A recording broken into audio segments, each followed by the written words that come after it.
Assalamualaikum warahmatullahi wabarakatuh.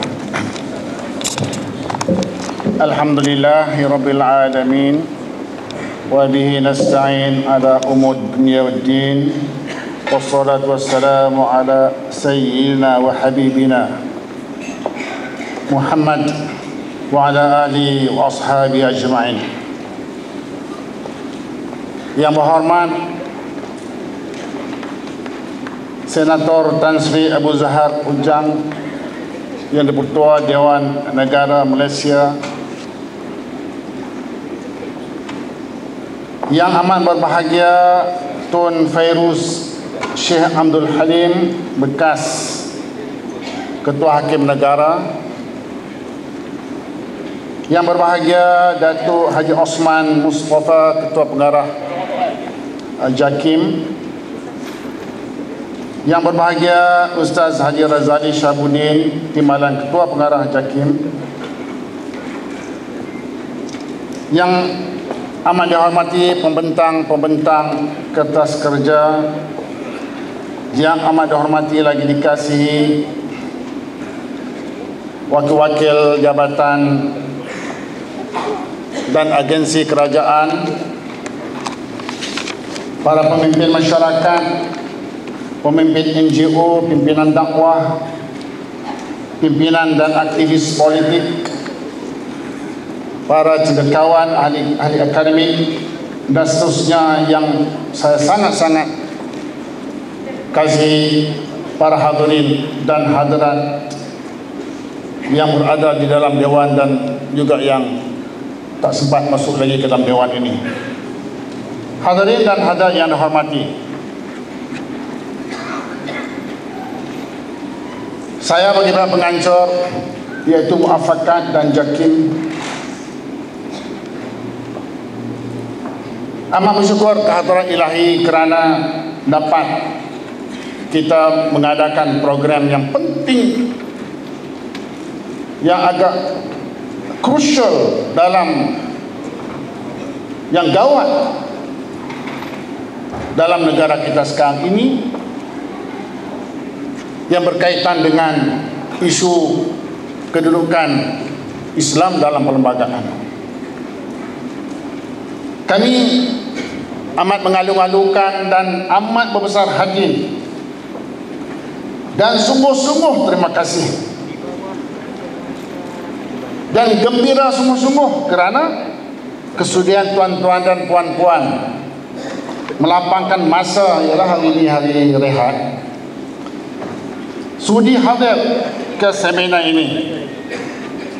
Kami percaya kehadiran para hadirin, tuan-tuan dan puan-puan, adalah semata-mata atas sikap prihatin yang cukup mendalam mengenai isu yang berkaitan dengan Islam dalam negara kita ini, yang cukup panas. Hadirin yang dihormati, selama ini masyarakat tidak begitu prihatin mengenai isu Islam dalam perlembagaan. Tetapi atas beberapa faktor, Muafakat dengan kerjasama JAKIM mengambil inisiatif untuk mengadakan seminar pada hari ini. Seminar ini diadakan oleh kerana dua faktor besar. Satu, faktor yang menyegerakan kami membuat program seminar ini adalah kerana sekurang-kurangnya terdapat dua golongan rakyat Malaysia yang berniat serong dan berkepentingan jahat dan membuat manipulasi mengenai kedudukan agama Islam di dalam perlembagaan Malaysia. Kedua-dua golongan ini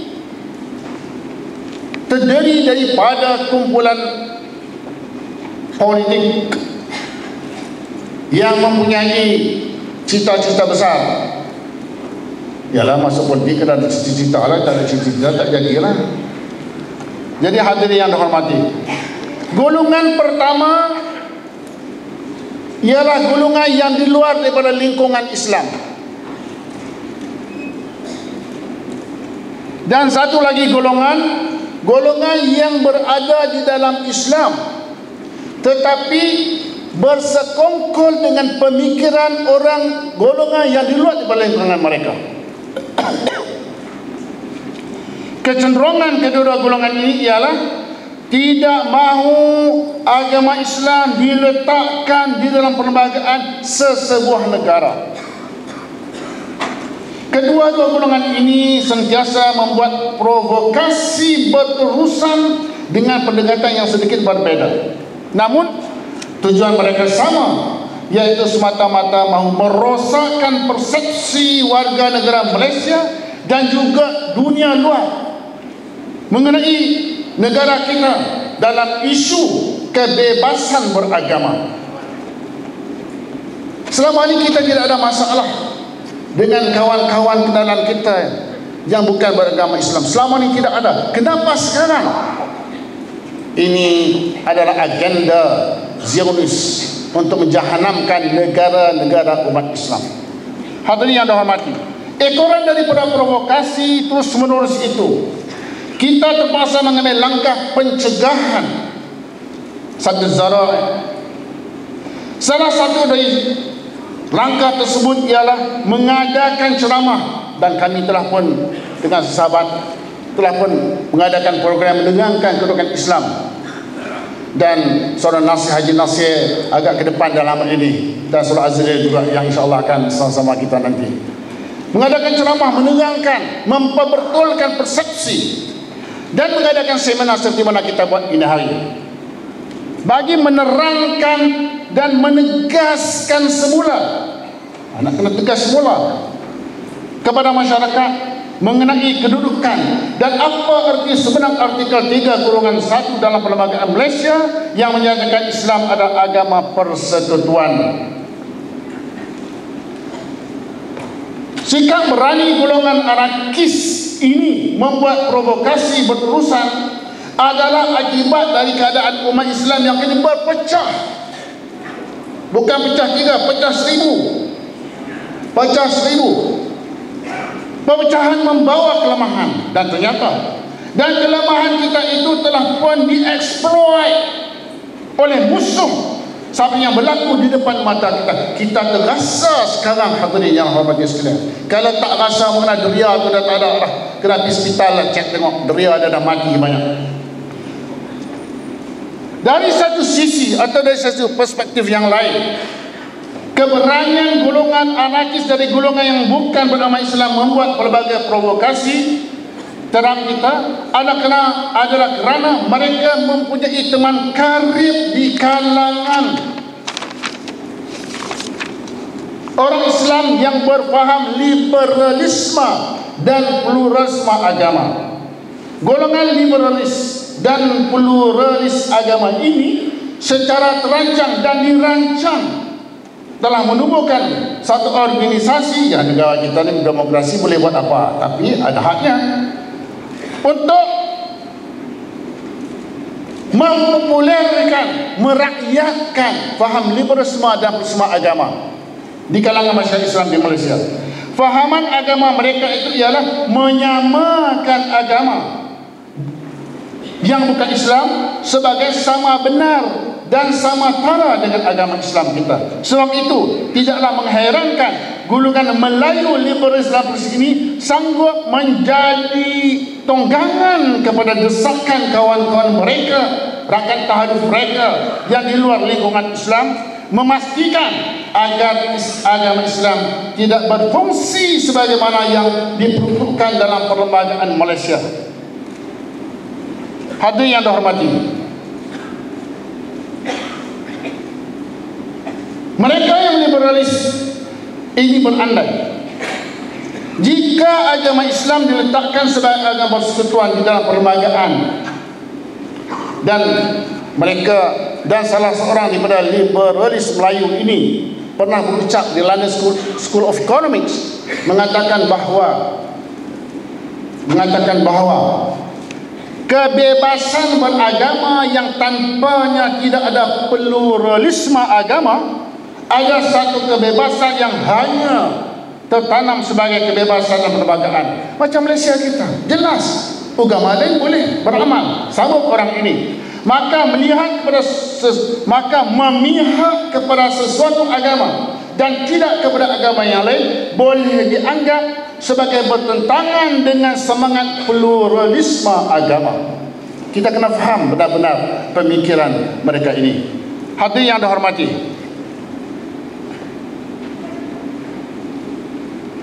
jadi mereka ini menentang daripada Islam diletakkan dalam perlembagaan kerana mereka bimbang fahaman liberalisme dan pluralisme agama ini tidak akan berkembang kerana ia bercanggah dengan perlembagaan. Namun jika mereka mau menerima Islam, jika mereka mau juga meletakkan Islam dalam perlembagaan, tetapi mereka mesti memastikan bahawa Islam tidak akan berkembang seperti mana yang dikehendaki oleh ajaran Islam itu sendiri. Hadirin yang dihormati, kita pada hari ini bertuah kerana seminar kita ini dihadiri oleh kombinasi yang cukup mantap dari pembentang. Ini adalah kerana pembentang keras kerja terdiri pada mereka yang berpengalaman luas dalam bidang undang-undang dan perundangan dan cukup senior seperti Yang Amat Berbahagia Tun Fairuz yang pernah menjawat sebagai Ketua Hakim Negara dan pernah terlibat dalam kes-kes dan isu-isu yang berkaitan dengan agama Islam yang memerlukan keberanian luar biasa untuk menanganinya. Itu Tun Fairuz yang baju pink tu. Itu color tu tidak makna apa-apa ya tuan. Itu kan. Haji Tun, kalau orang Kedah talas Syekhul Islam Kedah tu, ayahanda beliau Syekhul Islam Kedah, apa namanya tu, Syekh Abdul Halim. Kemudian kita juga bertuah kerana pembentang yang satu lagi ialah bahagia Dato' Pak Noh. Ini juga pengalaman yang luas. Beliau bekas atau mantan Hakim Mahkamah Rayuan, Islam saya Rayuan. Dan kita juga bertuah kerana kita pembentang kita ada 2 orang peguam yang relatif muda. Ini bukan untuk lesen buat segala-galanya, relatif muda, tapi punya pengalaman yang luas dan banyak, terutama isu-isu yang cukup sensitif seperti isu permutadan Lina Joan, Allah Yarham Muhammad Murni. Mereka ini terlibat secara terus, secara langsung, dan mereka juga terlibat dalam gerakan NGO iaitu Tuan Haji Nasir dan Tuan Haji Azril Muhammad Amin. Dan kita juga bertuah kerana pembentang kertas kerja yang satu lagi adalah Profesor Hayu yang kini masih mengajar di universiti. Beliau banyak menulis mengenai isu perlembagaan dan yang berkaitan dengan agama Islam. Hadirin yang terhormat, saya percaya dengan kombinasi pengalaman yang luas dalam pelbagai bidang, kita akan mendapat manfaat yang tinggi dan kefahaman yang jelas dan lebih jitu, dan akan dapat membina confidence yang lebih, serta akan mendapat pencerahan yang lebih cerah, yang lebih terang berkaitan dengan kedudukan Islam dalam perlembagaan. Hadirin yang berhormati, sebelum saya akhiri ucapan ini, ingin saya tegaskan bahawa kita umat Islam perlu memberi mesej yang jelas tegas dan keras kepada dua golongan ini, bahawa mereka perlu segera menghentikan provokasi jahat mereka kepada umat Islam. Dan mereka perlu sadar bahawa umat Islam Malaysia senantiasa bersedia dan tetap akan mempertahankan Islam dalam perlembagaan dan akan memastikan pelaksanaan peraturan Islam tidak diganggu gugat. Tetapi kita juga perlu memberi mesej yang jelas, tegas dan keras kepada umat Islam bahawa dengan terhakisnya kuasa politik umat Islam, pasti akan terhakisnya agenda kita umat Islam untuk memertabatkan Islam. Oleh yang demikian, mesej ini perlu kita sebar luaskan kepada masyarakat. Di dalam negara demokrasi seperti Malaysia, kekuasaan politik adalah menentukan kuasa umat yang akan memastikan agenda umat. Oleh yang demikian, oleh kerana Malaysia adalah negara demokrasi berparlimen, maka kita mesti memastikan bahawa kuasa umat Islam di parlimen itu mesti melebihi 2/3, kerana dengan kurang daripada 2/3 maka agenda untuk memertabatkan Islam seperti yang kita cita-citakan tak dapat dilaksanakan. Hadirin yang dirahmati sekalian, saya akhiri ucapan ini dengan mengucapkan berbanyak-banyak terima kasih kepada Yang Berhormat Senator Tan Sri Abu Zahar yang sudi melapangkan masa bersama kita yang akan merasmikan seminar kita sebentar nanti. Dan juga kepada semua ahli panel yang bertugas lumus menyediakan kertas kerja masing-masing. Dan kepada JAKIM, terutamanya kepada yang berbahagia ketua pengarahnya dan semua staf yang sudi menjadi rakan mengajarkan seminar ini. Saya dipahamkan bukan mengikuat staf JAKIM bekerja untuk memastikan kehadiran kita pada hari ini. Dan juga kepada pusat Islam yang telah memberi kemudahan Dewan untuk kita gunakan pada pagi ini. Dan tak boleh tidak kepada semua hadirin dan hadirat, kerana